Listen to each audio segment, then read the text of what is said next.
Om Swastiastu. Perkenalkan, saya Niwayan Kesari Dharmapatni, yang juga merupakan seorang dosen dari kampus Institut Teknologi dan Kesehatan atau ITEKES Bali.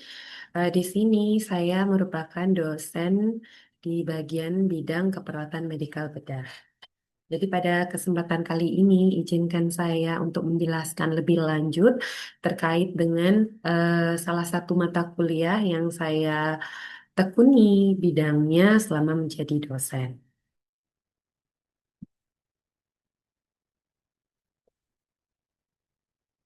Jadi mata kuliah, salah satu mata kuliah yang saya ajarkan sebagai dosen di kampus ini adalah keperawatan dewasa, sistem endokrin, imunologi, pencernaan, perkemihan, dan reproduksi pria.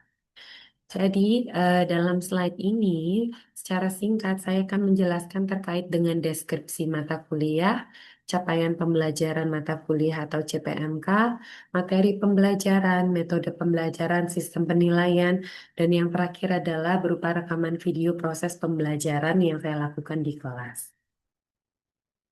Yang pertama yaitu deskripsi dari mata kuliah yang saya ampu. Jadi, nama mata kuliahnya adalah Keperawatan Dewasa, Sistem Endokrin, Imunologi, Pencernaan, Perkemihan, dan Reproduksi Pria. Jadi, mata kuliah ini dengan kode MK-nya adalah C1.4.123 dengan beban studinya yaitu 4 SKS yang terdiri dari 3T dan 1T. Jadi secara singkat dapat saya jelaskan mata kuliah ini terbagi menjadi beberapa sistem, yang mana sistem yang saya tekuni selaku saya dosen di bidang keperawatan medikal bedah yaitu pada bagian sistem perkemihan. Dan saya juga merupakan salah satu dosen keperawatan medikal bedah yang memang mendalami di bagian sistem perkemihan. Nah, fokus mata kuliah yang saya ampu ini ada beberapa, dikarenakan beban SKS-nya cukup tinggi, jadi ada banyak sekali fokusnya di sini. Yang pertama adalah pemenuhan kebutuhan klien dewasa dengan gangguan sistem endokrin, imunologi, pencernaan, perkembangan, dan juga reproduksi pria. Yang kedua yaitu pemberian asuhan keperawatan pada kasus gangguan tadi dan bagaimana cara mengaplikasikan ilmu biomedik seperti biologi, histologi, biokimia, anatomi, fisiologi, patofisiologi, ilmu keperawatan medikal bedah, ilmu penyakit dalam, farmakologi, nutrisi bedah, dan rehabilitasi. Yang ketiga yaitu gangguan dari sistem tersebut yang mana meliputi gangguan peradangan, kelainan degeneratif, keganasan, dan trauma yang termasuk dalam 10 kasus terbesar baik itu lokal, regional, nasional, dan internasional. Untuk lingkupan dari mata kuliah ini yaitu membahas mulai dari pengkajian sampai dengan evaluasi asuhan keperawatan terhadap klien. Dan intervensi keperawatannya meliputi terapi modalitas keperawatan pada berbagai kondisi, termasuk terapi komplementer. Terkait dengan capaian pembelajaran mata kuliah atau CPMK, di sini memiliki 6 CPMK. Yang pertama, CPMK nomor 1 adalah mampu memahami konsep anatomi, fisiologi, fisika, dan biokimia, patofisiologi, farmakologi, dan terapi diet dengan kasus gangguan sistem endokrin, imunologi, pencernaan, perkembangan, dan reproduksi pria pada klien dewasa dengan memperhatikan aspek legal dan etis. Untuk CPMK nomor 2, yaitu mampu memahami pendidikan kesehatan dengan kasus gangguan sistem endokrin, imunologi, pencernaan, perkembangan, dan reproduksi pria pada klien dewasa dengan memperhatikan aspek legal dan etis.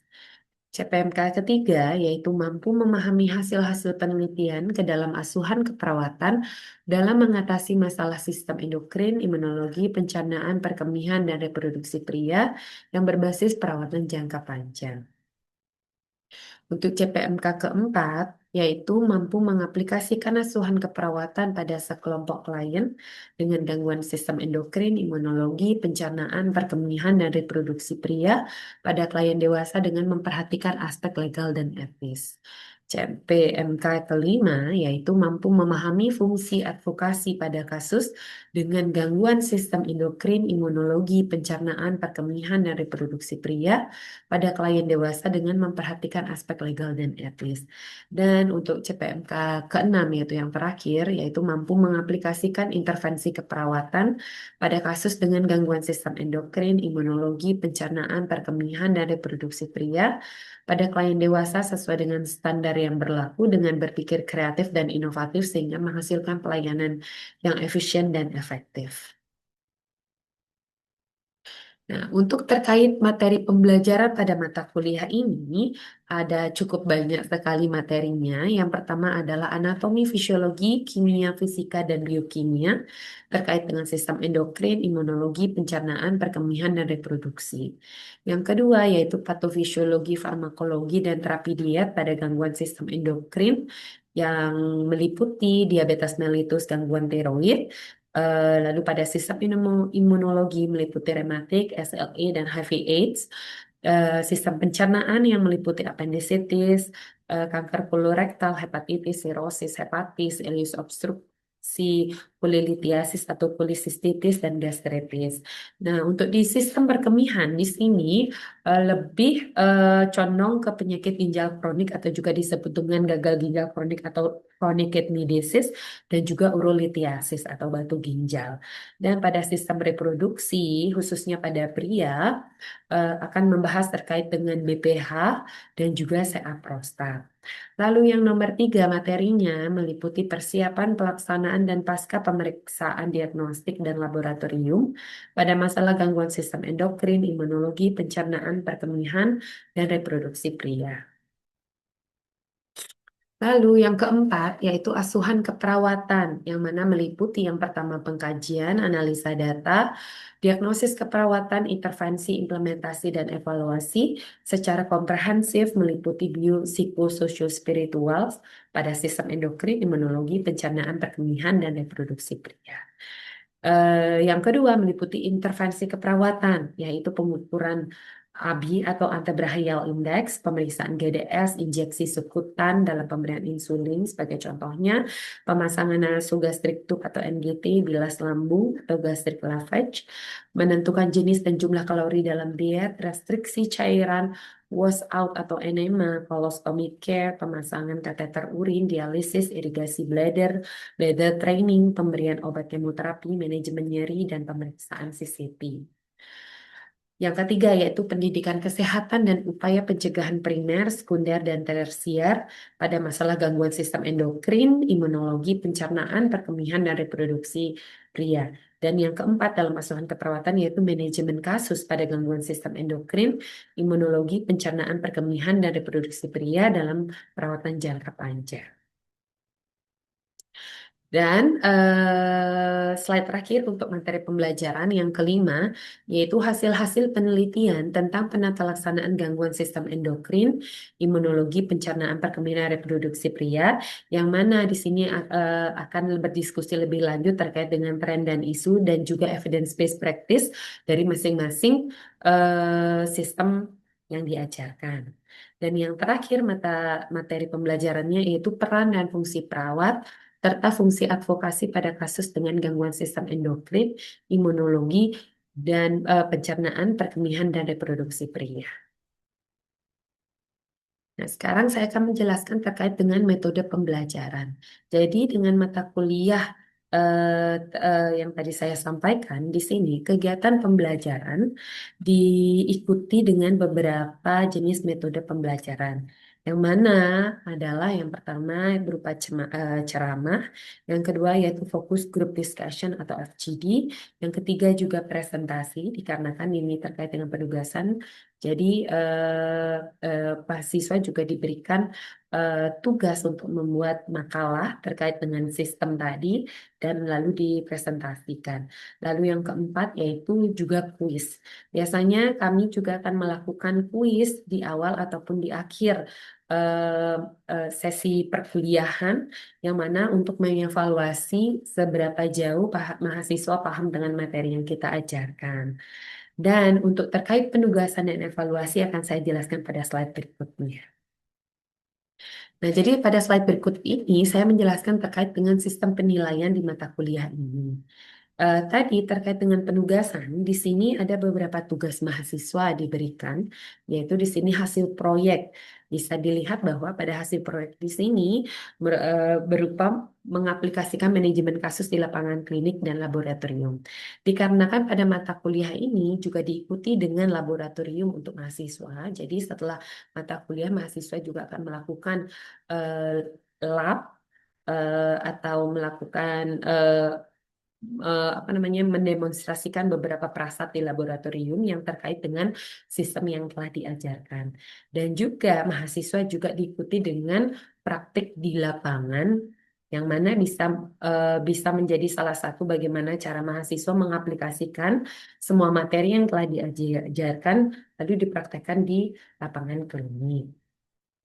Selain itu, dalam bentuk penugasan, tugas mahasiswa juga membuat makalah lengkap yang berupa laporan pendahuluan dan manajemen kasus per sistem di setiap pengampu. Dan juga ada kuis di sini tanya jawab di sesi perkuliahan. Sehingga di sini bisa saya sampaikan dalam mengevaluasi di sini sudah ada eh, bobot-bobot per masing-masing item yang akan dievaluasi. Yang pertama yaitu aktivitas partisipatif, yaitu bagaimana mahasiswa merespon atau memberikan feedback ketika saya sebagai dosen mengajar di kelas. Yang mana di sini bobotnya itu sebanyak 20%. Lalu hasil proyek ini juga akan mengambil bobot sebanyak 25%. Nah, lalu untuk menilai atau mengevaluasi kognitif atau pengetahuan mahasiswa di sini terdiri dari beberapa item, yang mana pertama tugas mengambil bobot sebanyak 25%, kuis mengambil bobot sebanyak 10%, sementara untuk ujian tengah semester dan juga ujian akhir semester masing-masing mengambil bobot sebanyak 10%. Sehingga di total di akhir didapatkan nilai sejumlah 100% dari masing-masing komponen penilaian tersebut. Sekarang, sebelum saya menampilkan video pembelajaran di kelas saya, jadi di sini saya ingin menjelaskan sedikit bahwa dari tadi penjelasan saya terkait dengan materi yang saya ajarkan. Jadi pada video ini saya akan mengajarkan materi pertama di sistem perkemihan, yaitu anatomi fisiologi terkait dengan sistem perkemihan. Jadi saya di sini mengajarkan sedari awal bagaimana anatomi dan fisiologi dan bagaimana nanti penjelasan lebih lanjut yang berhubungan dengan patofisiologi dari sistem perkemihan. Jadi tanpa banyak mengambil waktu, selamat menyaksikan video pembelajaran saya terkait dengan sistem perkemihan di kelas. Terima kasih.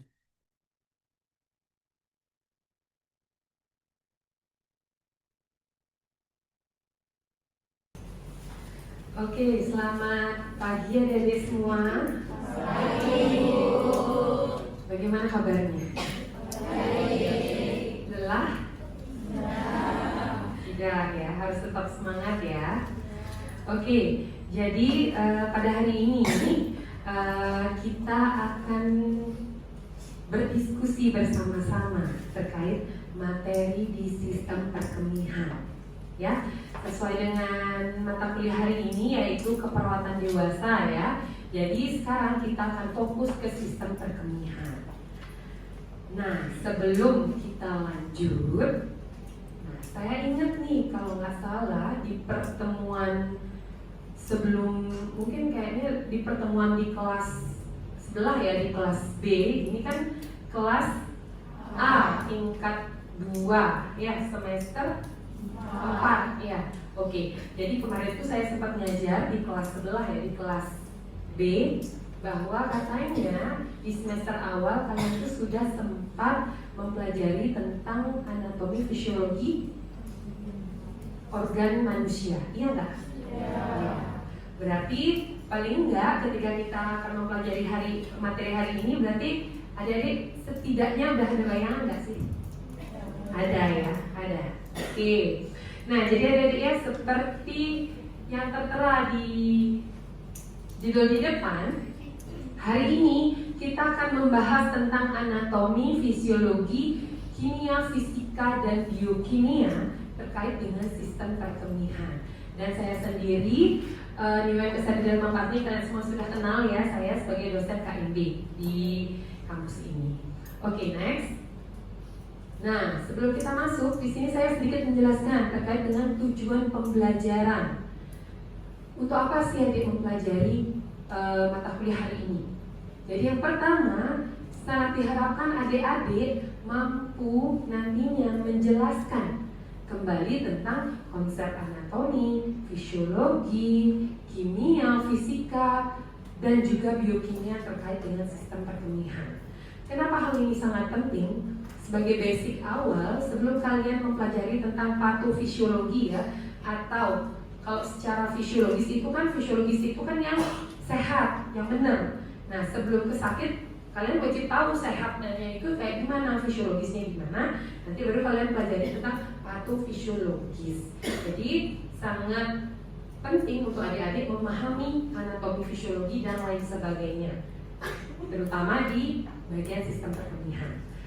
Dan juga diharapkan adik-adik semua ikut berpartisipasi dalam kelas hari ini ya, ikut aktif dalam bertanya, menjawab diskusi kita hari ini. Dan sebagai informasi untuk adik-adik, jadi hari ini kita akan mempelajari konsep anatomi, fisiologi, kimia, fisika, biokimia di sistem perkemihan. Oke, next. Nah, coba deh balik dulu. Ya, saya udah kasih kisi-kisi malahan sedikit. Saya mau tanya nih, karena kalian itu sudah sempat mempelajari ya selintas tentang anatomi fisiologi. Menurut kalian di sistem perkemihan itu kan sebagai aktor utamanya itu adalah ginjal. Menurut kalian fungsi ginjal itu apa sih? Saya mau tanya. Atau ada yang mau angkat tangan aja? Oke, coba disebutkan namanya. Baik, sebelumnya perkenalkan, nama saya Komarkus Putra Permana, bisa dipanggil Agus. Jadi di sini sebagai dengan fungsi ginjal yang sebagai salah satu peran utama dalam sistem perkemihan, yang dimana ginjal itu adalah suatu organ vital yang berfungsi untuk sebagai organ metabolisme yang membuang dari zat racun yang kita konsumsi yang tidak dipergunakan oleh tubuh. Dan ginjal itu ya itu saja. Bapak udah bagus sekali ya. Nah, jadi terima kasih ya Dek ya. Jadi tadi sudah dijawab bahwa ginjal merupakan organ vital. Memang benar. Di dalam tubuh kita, semua organ itu penting. Tetapi ada beberapa organ vital. Menurut kalian apa aja organ vital?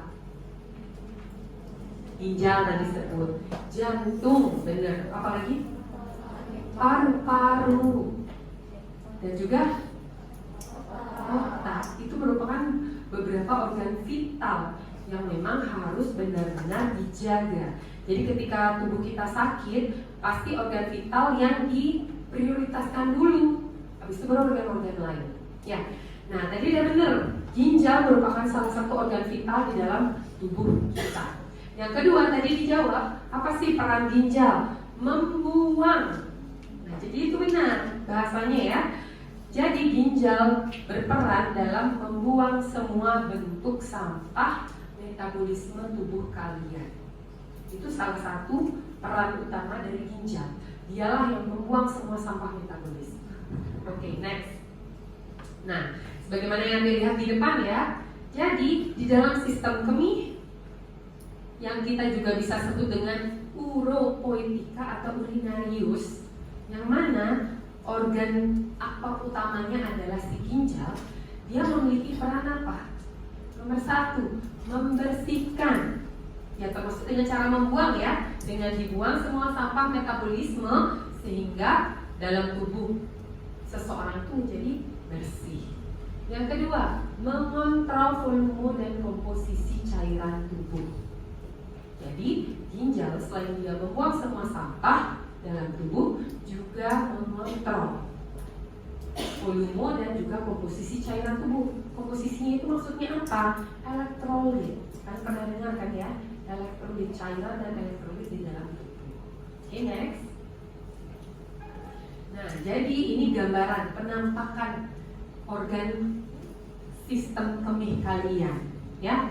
Adik-adik bisa lihat bahwa di dalam sistem kemih itu terdiri dari yang paling atas apa?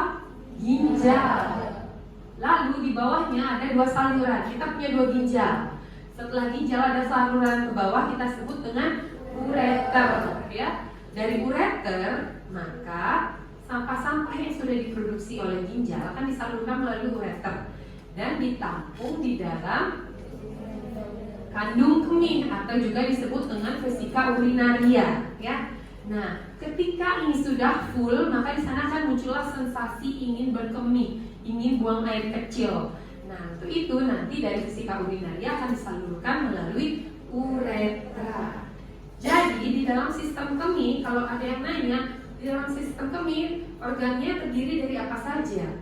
Berarti ingat aja yang paling atas, ada ginjal, ureter, vesika urinaria, dan uretra. Oke? Ya. Oke. Nah, di sini mungkin sedikit saya jelaskan terkait dengan vesika urinaria. Vesika urinaria atau juga disebut dengan kandung kemih itu tersusun oleh otot, ya. Jadi dia itu terbentuk dari jaringan otot. Ototnya kita sebut dengan musculus detrusor. Hal ini yang bisa menyebabkan kenapa kandung kemih itu bisa menampung urin kalian. Urin sebagai bentuk sampah metabolisme. Dia bisa membesar. Makanya ketika kalian menahan rasa ingin berkemih, kalau kalian cek pada area sifisis pubis, ya, sifisis pubis kalian itu pasti akan teraba melenting, iya nggak? Itu dipencet aja dikit, itu udah mau keluar urinnya, ya nggak? Iya. Nah, karena itu dikarenakan susunan dari vesika urinaria itu dari otot detrusor yang dia itu bisa mengembang dan bisa balik lagi ke sini. Ya, oke, bisa dipahami ya? Oke, next.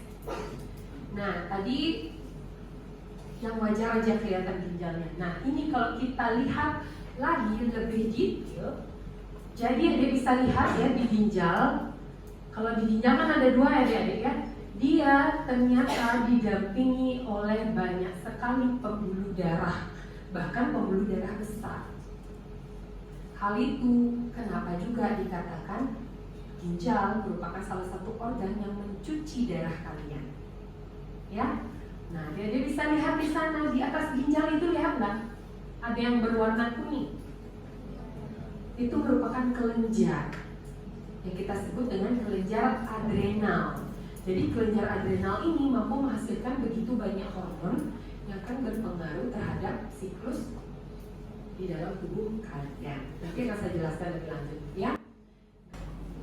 Nah, terima kasih. Jadi tenang, untuk keseimbangan asam basa itu nggak cuma di sistem perkemihan, nanti di sistem pernapasan paru-paru juga adik-adik akan mendapatkan itu. Ya, lebih diperdalam lagi. Oke, gimana? Cukup berat kuliah hari ini? Ya lumayan ya, cukup berat ya. Mungkin ada pertanyaan dari adik-adik terkait materi saya tadi.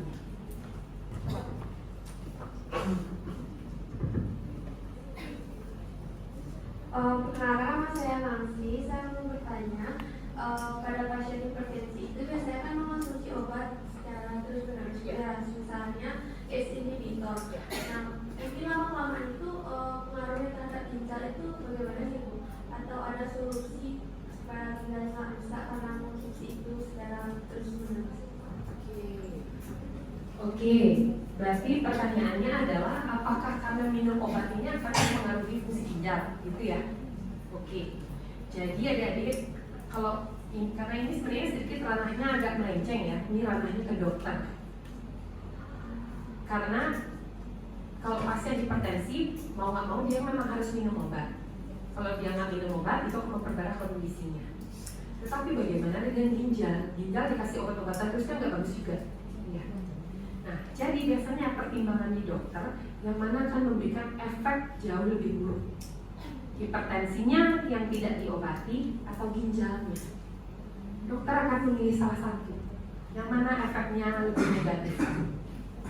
Ya, kalau hipertensinya sudah berada di atas 160, itu udah masuk ke derajat atas ya, 160, 180, mau nggak mau itu kan harus dikasih obat. Maka yang akan memberikan efek negatif adalah si hipertensinya ketimbang si ginjalnya. Tetapi kalau seandainya tensinya masih di kisaran 130, kan normalnya sampai 120 ya, 130, 140, dokter mungkin saja tidak akan memberikan obat ACE inhibitor. Karena ACE inhibitor ARB ya, ada beberapa golongan obat hipertensi, itu merupakan golongan obat awal. Jadi biasanya kalau seandainya dengan dia tidak dengan dia sudah melakukan diet makanan, diet pola hidup, tidak ada perubahan di tensinya, mau nggak mau dia harus minum obat penurun tensi. Dan itu ya sudah, karena dari sisi dokter bahwa akan jauh lebih memberikan hal buruk apabila tidak diberikan obat penurun tensi dibandingkan dengan kerusakan ginjal. Tetapi memang lambat laun yang namanya kalau gini ya deh ya. Kalau tadi kan saya jelasin ginjal itu salah satu fungsinya adalah membantu mengatur tekanan darah. Kalau tekanan darah tetap nggak bisa diatur sampai si ginjal, dikarenakan tensinya terus naik, lama-lama ginjalnya capek juga. Ya, jadi sama aja kan, ginjal pasti akan rusak. Jadi lebih baik si pasien tetap dikasih minum obat penurun tensi, tetapi fungsi ginjalnya hanya lambat laun aja semakin menurun, tidak bikin rusak. Karena kalau dengan hipertensi itu sangat keras memberikan efek samping di ginjal. Jadi itu bisa dijadikan pertimbangan. Kenapa beberapa penyakit degeneratif, contohnya hipertensi, diabetes mellitus yang dia tuh harus minum obat secara terus menerus, dia itu sangat diwajibkan sama dokter harus minum obat tanpa memikirkan fungsi ginjal. Ya paling enggak sih disuruh sih banyak minum air, karena minum obat ya, jadi diperbanyak minum air. Tapi memang begitulah siklusnya adik-adik, kalau udah didiagnosa hipertensi atau diabetes mellitus, lambat laun, namanya juga progresivitas penyakit ya. Penyakit itu lama-lama memang merenggut beberapa organ, tapi secara perlahan. Ujung-ujungnya pasti akan ada komplikasi. Selama ini ada dilihat kan, selalu ada komplikasi di penyakit diabetes mellitus dan juga hipertensi. Kalau nggak komplikasi ke jantung, ya komplikasinya ke ginjal. Kalau nggak ke ginjal, ya ke paru. Pasti kayak gitu aja. Dan maka dari itu, mungkin pesan saya lebih baik kita mencegah daripada mengobati. Ya, mumpung adik-adik di sini masih muda, masih remaja, akan lebih bagus kalian menjaga pola makan dan juga gaya hidup kalian. Oke?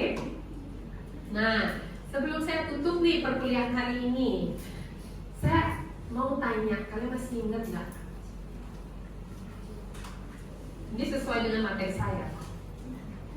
Coba deh kalian sebutkan organ yang masuk ke dalam sistem perkemihan. Oh, ini mau nyebutin semuanya ya? Oke. Apa aja dari atas nih? Apa? Ya. Lalu?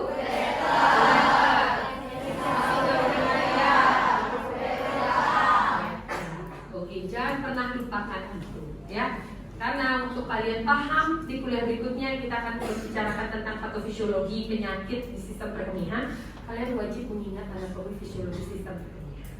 Oke? Baik, terima kasih adik-adik atas perhatiannya. Saya harap apa yang saya sampaikan bisa kalian pahami ya. Dan kita akan berjumpa di pertemuan berikutnya terkait dengan patofisiologi penyakit di sistem perkemihan. Terima kasih.